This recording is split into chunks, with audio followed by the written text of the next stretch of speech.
नमस्कार दोस्तों, स्वागत है आपका हमारे चैनल में, जहां हम लिटरेचर और कल्चर के वेरियस एस्पेक्ट को एक्सप्लोर करते हैं। आज का टॉपिक है क्लासिकल इंडियन लिटरेचर।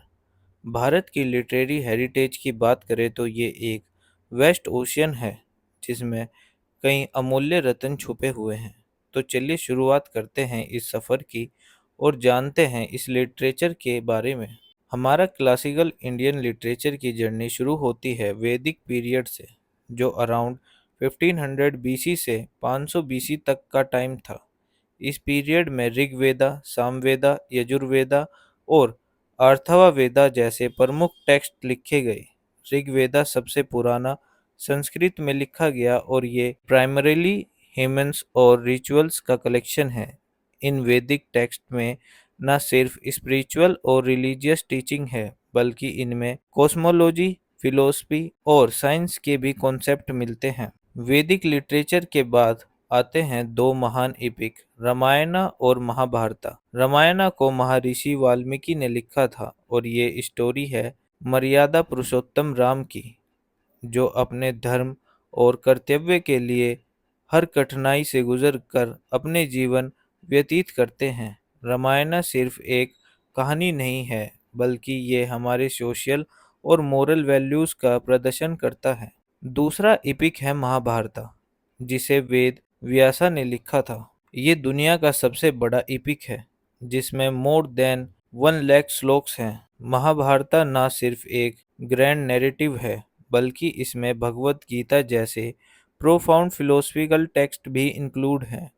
ये कहानी है कौरवस और पांडवास के बीच युद्ध की, लेकिन इसका एसेंस ये है कि युद्ध के बीच भी धर्म और कर्मा का पाठ किस तरह ढूंढा जाता है। इपिक्स के बाद क्लासिकल इंडियन लिटरेचर में संस्कृत ड्रामा का पीरियड आता है। इस पीरियड के सबसे प्रोमिनेंट प्ले राइट हैं कालिदासा, जिन्हें शेक्सपियर ऑफ इंडिया भी कहा जाता है। उनके प्ले जैसे अभिजनन, शकुंतलम और मेघादत्ता ने लिटरेचर में एक नई डायरेक्शन दी। इनका ड्रामा नेचर, लव और ह्यूमन इमोशंस को एक्सप्लोर करता है और उनकी लैंग्वेज इतनी लिरिकल है कि आज भी पढ़ते वक्त एक म्यूजिकल फील आता है। क्लासिकल इंडियन लिटरेचर की एक खासियत यह है कि ये हमेशा ज्ञान और विजडम को प्रमोट करता आया है। तक्षशिला और नालंदा जैसे प्राचीन विश्वविद्यालयों में इस लिटरेचर का अध्ययन होता है। स्कॉलर सिर्फ लिटरेचर ही नहीं, बल्कि मैथमेटिक्स,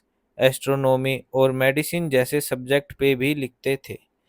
इससे हमें यह समझ आता है कि हमारा लिटरेचर और एजुकेशन कितना कॉम्प्रिहेंसिव और मल्टी था। इन टेक्स्ट को पाम लीव और बिर्च बार्क जैसे मटेरियल पे लिखा जाता था। ये मैन्युस्क्रिप्ट्स बहुत ही डेलिकेट थी और इन्हें केयरफुली प्रिजर्व करना पड़ता था।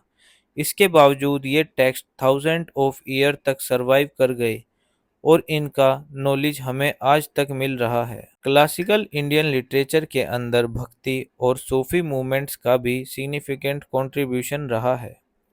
भक्ति पोइट जैसे कबीर, तुलसीदास और मीराबाई ने अपने भजन्स और पोइट्री के थॉट एक स्पिरिचुअल रिवॉल्यूशन ला दिया। उनकी पोइट्री सिंपल थी, लेकिन उनका मैसेज डीप और यूनिवर्सल था। सूफी पोइट जैसे रूमी और अमीर खुसरो ने अपने कविताओं में इश्क ए हकीकी और इश्क ए मजाजी को एक्सप्रेस किया, जो डिवाइन और अर्थली लव के बीच कनेक्शन को हाईलाइट करता है। दोस्तों, क्लासिकल इंडियन लिटरेचर एक ऐसा ट्रेजर है जो हमेशा हमें अपनी रूट की याद दिलाता है। ये लिटरेचर ना सिर्फ हमारे कल्चर और इंटेलेक्चुअल हेरिटेज को रिप्रेजेंट करता है, बल्कि ये हमारे आज के समाज और वैल्यूज़ के लिए भी रिलेवेंट है। अगर आपको ये वीडियो इन्फॉर्मेटिव लगा हो तो लाइक ज़रूर करें और अपने थॉट्स कमेंट में शेयर करें। मिलते हैं एक और ऐसे ही इंटरेस्टिंग टॉपिक के साथ। तब तक के लिए धन्यवाद।